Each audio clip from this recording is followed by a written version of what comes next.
A while back, I made a video showing how I turned this belt sander into an edge sander, and I thought I'd make another video just showing it in a little more detail. Looking at the sander from the back, it's held onto this table by a couple of knobs that just screw into some T-nuts.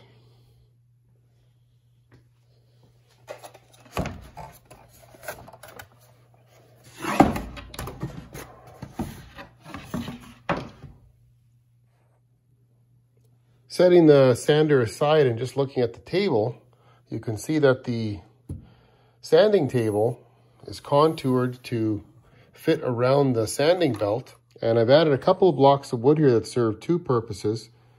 This block of wood keeps the sander at a 90-degree angle to the sanding table.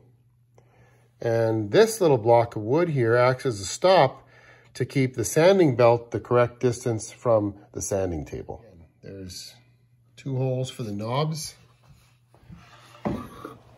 with a couple of T-nuts on the bottom. And on the front edge, I added this piece of wood that's sometimes known as a bench hook. And as you press on the workpiece you're sanding, that hook keeps the whole unit pressed firmly up against the edge of the table or bench you have it sitting on, and nothing moves.